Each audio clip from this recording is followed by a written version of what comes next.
They traveled across galaxies, defied death on screen, and made us believe in a brighter tomorrow. But their real-life demise was anything but science fiction. Illness, addiction, loneliness, and death were predictable. These are the haunting stories of stars who left us too soon. Don't forget to like and subscribe. Let's explore. Leonard Nimoy as Spock. Leonard Nimoy was 35 when he played Mr. Spock in the first Star Trek series. Stoic, logical, and hyper, Spock became a cultural phenomenon. But behind his restrained facade, Leonard Nimoy was slowly falling apart. Born March 26, 1931 in Boston, Massachusetts, Nimoy struggled to escape poverty, working odd jobs while pursuing small acting roles. But none of them could prepare him for the quiet demise that followed the success of Spock. By the early 1970s, Nimoy was a prisoner of his own creation, trapped by fan expectations, ridiculed in casting rooms, and unable to find work outside the shadow of Vulcan ears. After that incident, his marriage of more than 30 years fell apart. He drank heavily, sometimes secretly, sometimes openly, and his children watched as their father gradually became unrecognizable. In 1987, during the filming of Star Trek IV, Nimoy found himself alone in a trailer with a letter from his son, Adam, who was then 21. "I don't know who you are anymore." He didn't answer. Instead, he downed another shot of vodka, dulled the pain, and returned to the set as if nothing had happened. That night, he collapsed. No hospitalization, no follow-up, just a quiet, bitter recovery and a phone call the next morning. He eventually quit drinking in the 1990s, but the damage was already done. His lungs were damaged. His family relationships were broken.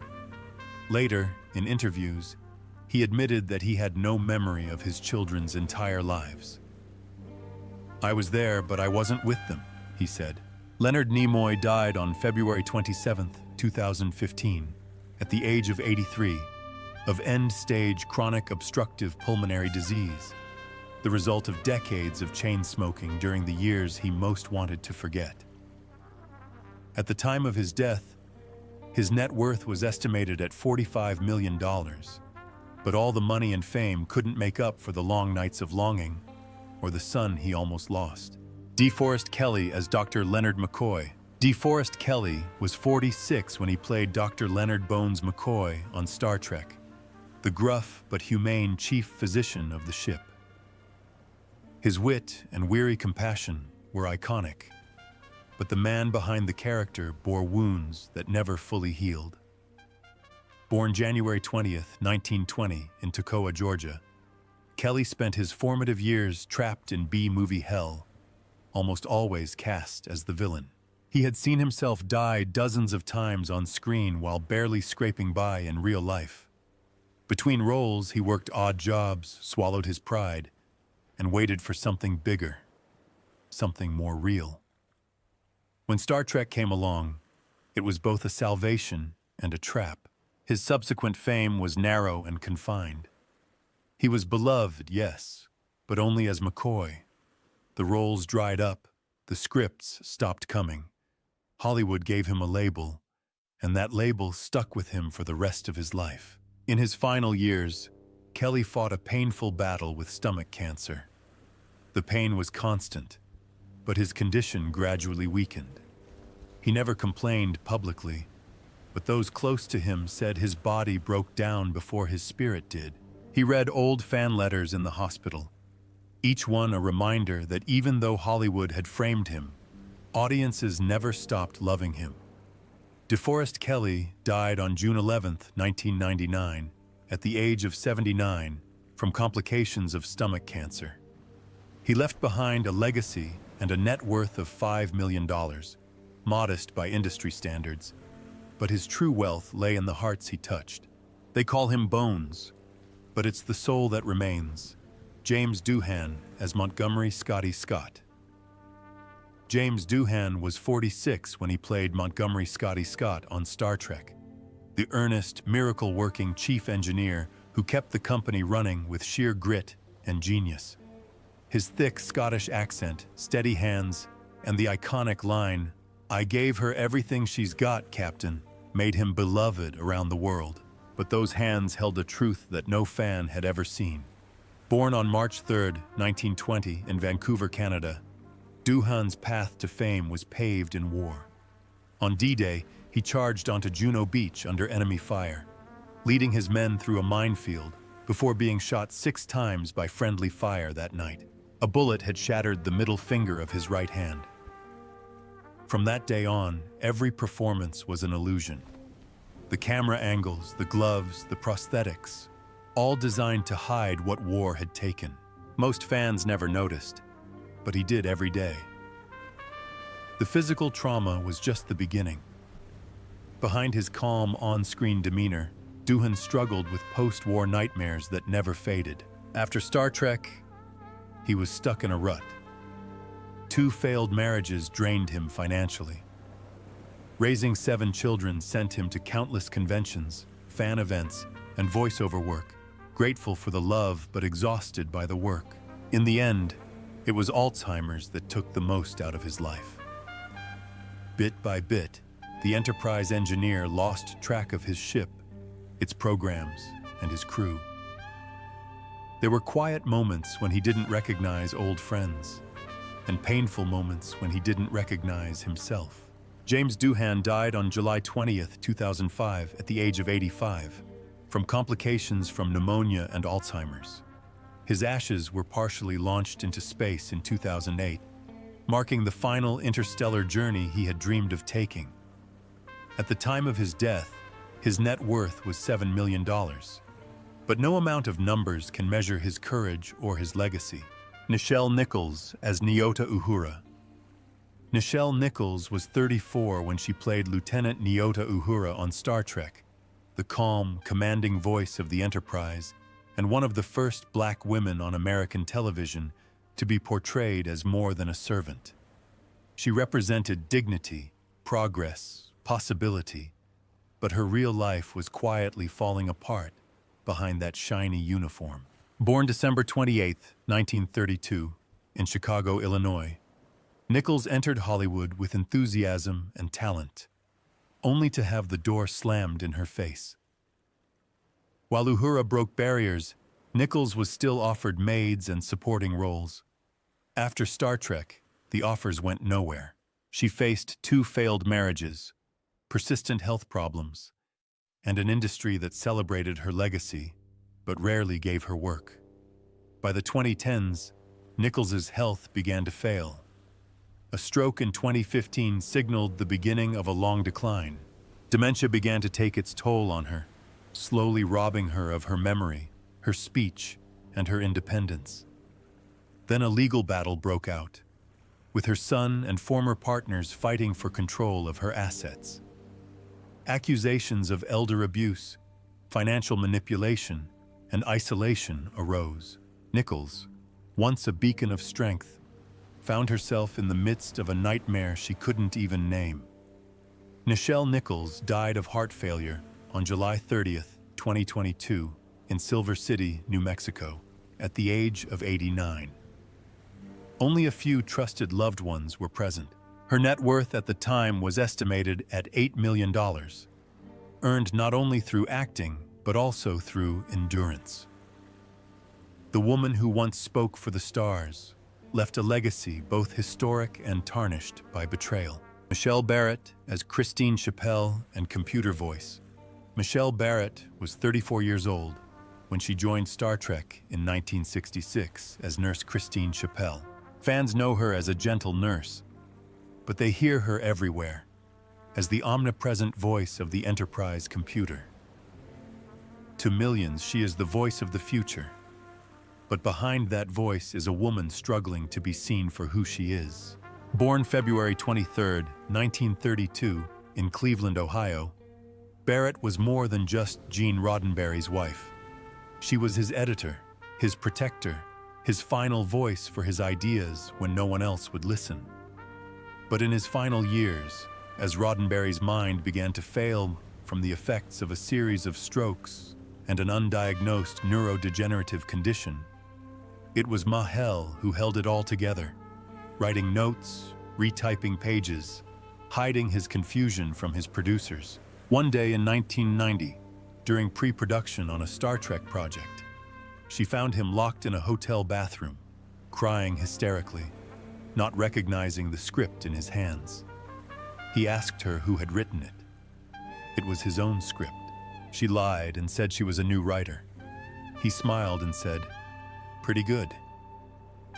From that moment on, Barrett was no longer a wife but a silent nurse, a secret caretaker. She canceled her voiceovers to care for him, hid his illness from the studio, and fought through the exhaustion, knowing that if the truth were revealed, everything they had built could go up in smoke. Hollywood doesn't want its visionaries to die. It wants them to be great. When he died in 1991, she did not mourn him publicly. She returned to work immediately, but by then, her health had deteriorated with frequent fatigue and brittle bones, which were later diagnosed as early symptoms of leukemia. She never spoke of the night she found Jean unconscious in bed, or of cleaning the blood from her pillow before calling 911. Those memories remained with her, even as her body began to fail. Mahel Barrett died on December 18, 2008, at the age of 76, after a quiet battle with leukemia. Her ashes were sent into space alongside Jean, as she had promised him years earlier. At the time of her death, her net worth was estimated at $10 million, amassed through decades of work, loyalty, and sacrifice that few actually witnessed. Mark Leonard as Sarak. Mark Leonard was 42 when he first appeared as Sarak, the Vulcan ambassador and Spock's father, calm, collected, a pillar of logic amidst the chaos of the galaxy. But while Sarak stood tall among the stars, the man behind the character was quietly weeping behind the scenes. Born October 15, 1924, Leonard built his career on quiet strength. He played Romulans, Klingons, and finally the role that defined him, Sarak. But even at the height of the Star Trek cultural boom, he was barely a household name. He sat in on conventions, sometimes overlooked by fans who were trying to get autographs from more famous cast members. In between appearances, he returned to guest roles and off-Broadway gigs, struggling with the bitter truth that Sarak's prestige didn't translate into a steady paycheck. The darkest moment came in the late 1980s, when his health took a turn for the worse. A suspected cancer diagnosis loomed, but Leonard, who had no insurance at the time, postponed treatment to avoid hospital bills. For months, he performed on stage in pain, even vomiting between acts in a grueling production of King Lear. He refused to stop, fearing that an absence from work would mean a complete disappearance. As his condition worsened, he gradually withdrew from public view. A familiar sight at science fiction conventions, he became a rare sight, talked about by his loyal fans. By the early 1990s, he had stopped taking calls from his former co-stars. When he finally appeared as Sarak in Star Trek: The Next Generation, he was dying, his eyes glazed over, his voice weak, his hands shaking just off-screen. Mark Leonard died on November 27, 1996, at the age of 72. His death came quietly, without much media fanfare. His estimated net worth was around $3 million, which does not reflect his legacy. Ultimately, the man who brought Sarak to the universe passed away without any spotlight, leaving only silence, perhaps fitting for a man who chose dignity as his final act. Aaron Eisenberg as Nog. Aaron Eisenberg was just 24 years old when he stepped into the role of Nog on Star Trek Deep Space Nine, a defiant, smooth-talking Ferengi who would become one of the series' most heroic characters.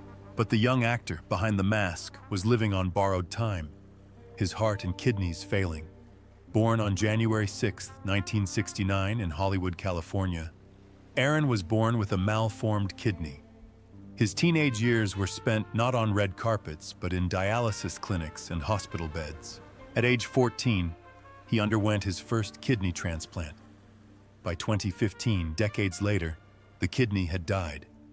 He could not afford another transplant. In desperation, he set up a GoFundMe page. The man who once roamed the halls of Starfleet now waited by the phone for failed donor calls, hooked up to machines, living minute by minute. One night, just months before his second transplant, he collapsed in the bathroom. Alone, gasping for air, he trudged to the phone and called his fiancée, whispering, "I don't know if I'm going to make it." She arrived before the ambulance did. It was in that moment, battered and gasping on the tile floor, that Aaron realized his body would never forgive him for having survived this long. The transplant came, but it was too late to repair the damage done over the years. His heart, already strained, began to fail.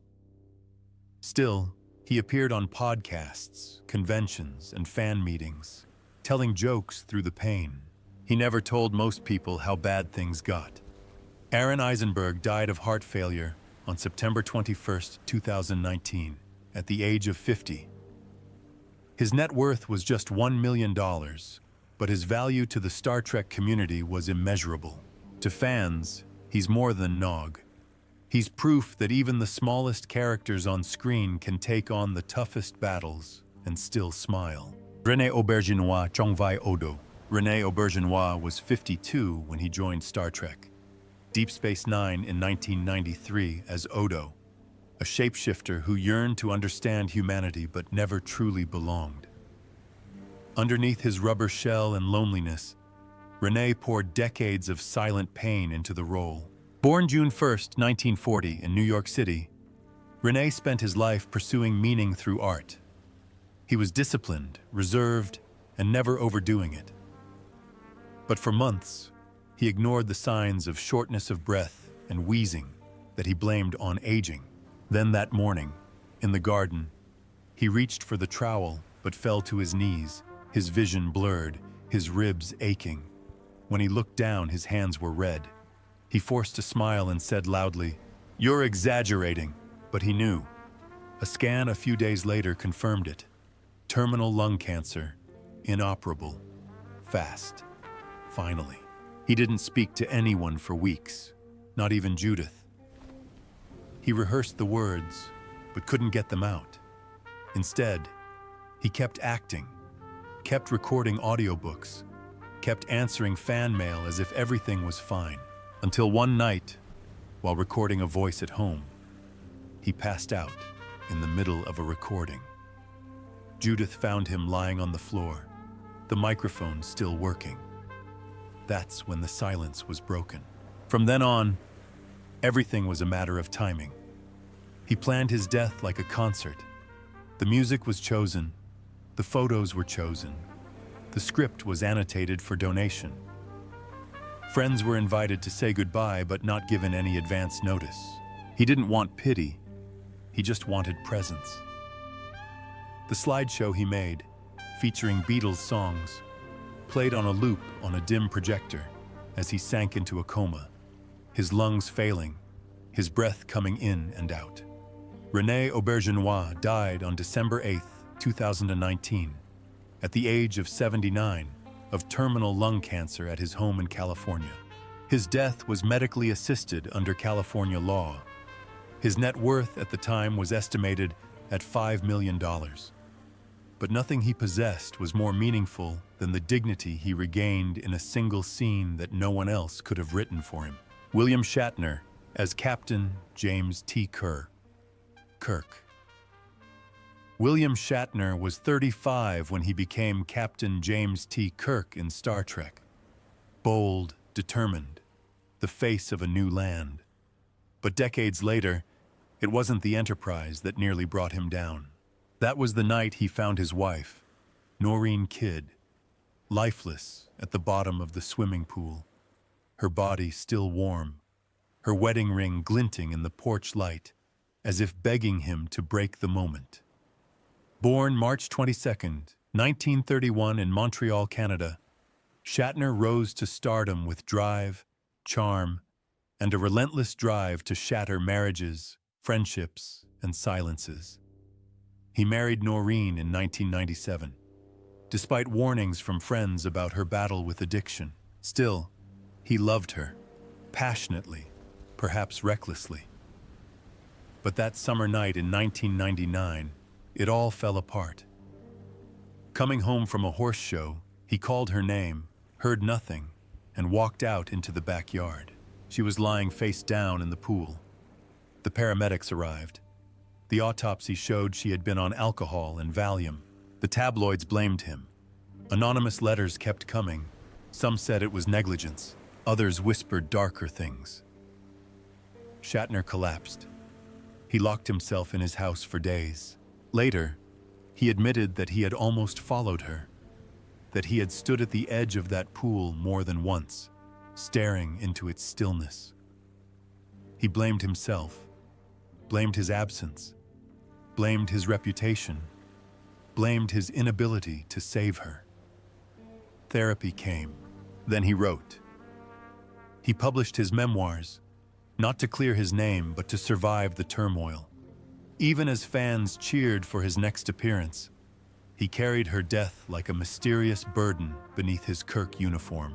In 2025, at age 94, William Shatner is still a living legend. With an estimated net worth of $100 million, he still writes, speaks, and reminds fans not to be fooled by online impersonators. In 2021, he became the oldest person to fly into space. A journey indeed, but perhaps never far enough to escape what he witnessed that night, in the light of the lake, when the legend stopped and the man was left behind. Ricardo Montalban as Khan Nunan Singh. Ricardo Montalban was 46 when he first appeared as Khan Nunan Singh in the original Star Trek series, a genetically enhanced superhuman with sculpted strength and imposing presence. But on set, after every punchy line and proud stand, he would return to his trailer, collapse to the floor, and sob silently into a towel. Born November 25, 1920 in Mexico City, Montalban was seriously injured while horseback riding during a filming assignment in the early 1950s. A fall crushed 2 vertebrae and permanently damaged his lower spine. For decades, he hid his pain behind a calm exterior as he returned to the role of Khan in Star Trek II. As Khan's rage grew at age 61, the pain became more intense. He refused to use a body double. He refused special props. His chest, realistic and rigid, became a visual legend, while just below his vertebrae gradually degenerated. There were days when he could barely walk. Crew members whispered as he lay curled up on the floor between takes, clutching his sides, unable to breathe from the throbbing pain. He wore braces hidden under his costume and took painkillers, but the pain persisted. Yet every time the camera panned, he stood tall, eyes blazing, voice firm. Khan never faltered. Deep down, he once said, "The hardest thing was not the pain, but knowing he had to endure it to continue working in an industry that was not well suited to men like him." As a Mexican actor in Hollywood, he fought double for half the roles, and he fought for others, founding the Nosotros Foundation to break down the doors that were always slammed in his face. By the late 1990s, he was in a wheelchair. His spine was fused in several places. Acting became rare. The pain lingered. But he still smiled at conventions. He still signed autographs. He still sat stoically, because Khan never bowed. Ricardo Montalban died on January 14, 2009, at the age of 88, of congestive heart failure. He died at his home in Los Angeles. His net worth was estimated at $10 million, but no number can measure the cost of a life lived in suffering, or the legacy of a man who endured it with unshakable dignity. Patrick Stewart as Captain Jeanluke Peard. Patrick Stewart was 47 when he first stepped onto the bridge of the USS Enterprise as Captain Jean-Luc Picard. Stoic, articulate, a beacon of reason in a chaotic universe. But years before he donned his Starfleet uniform, he had been hiding in a kitchen cupboard, a trembling boy listening to his father beat his mother just a few feet away, praying that the door would silence her screams. Born on July 13, 1940, in Mirfield, Yorkshire, England, Stewart's childhood was a struggle for survival. His father, a decorated veteran of the World War II, returned from the war broken, erratic, alcoholic, and abusive. For many years, Patrick remained silent. He smiled for his yearbook photos, read Shakespeare under his covers, and built an inner world where words could shield him from the blows. But the pain still seeped into his bones, into his silence, into his shame. When Star Trek: The Next Generation catapulted him to stardom, he was still healing. One night in the late 1990s, while performing King Lear in London, he collapsed in his dressing room after the curtain closed, his hands shaking uncontrollably. His assistant found him sitting on the floor, muttering lines not from the play but from Star Trek, over and over again. He later confessed to friends that playing King Lear had opened up old wounds. Too much control, too much rage, too familiar. That same year, he quietly underwent treatment for early-stage prostate cancer while continuing to work without telling the cast. After 2 divorces and an internal struggle with his self-esteem, he gradually became dependent on alcohol to numb the noise in his head. Friends say he once came to a rehearsal drunk and cried for an hour, muttering, "I'm not who they think I am." That breakdown led him to therapy and then to activism. His work with survivors of domestic violence is not charity. It is penance, remembrance, and unfinished grief. As of 2025, Patrick Stewart is 85 years old. Now retired, he lives quietly with his third wife, Sunny Ozell, in England. His estimated net worth is $25 million, much of which he donates to mental health and veterans charities. Although millions see him as the calm captain of the future, his true heroic quality was surviving a war zone in his childhood and never letting it shape his final actions. George Takei as Hikaru Sulu. George Takei was 45 when he returned as Hikaru Sulu in Star Trek II, The Wrath of Khan, confident at the helm, unflinching in the face of adversity.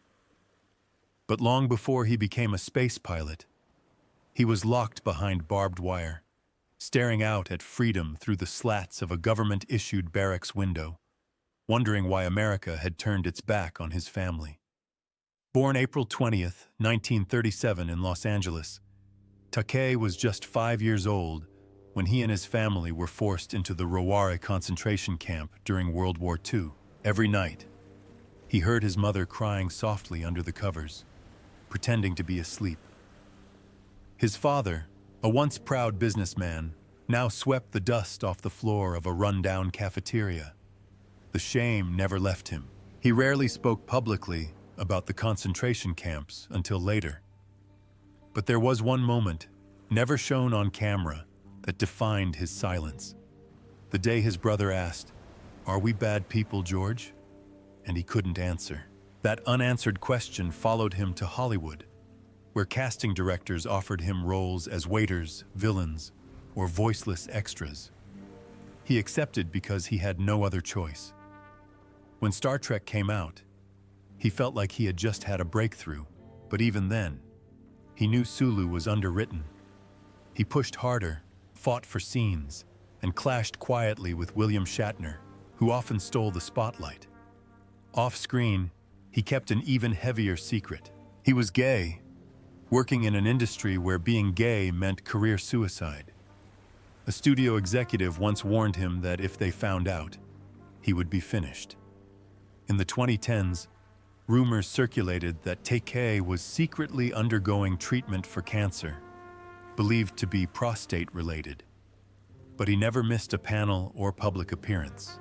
He still jokes, poses, smiles, But behind closed doors, those close to him say there are nights when he can't walk without help. He doesn't let his illness keep him silent, not after surviving captivity, not after being in hiding for half his life. As of 2025, George Takei is 88 years old. His net worth is estimated at $14 million, but his real wealth lies in his voice, still loud, still clear.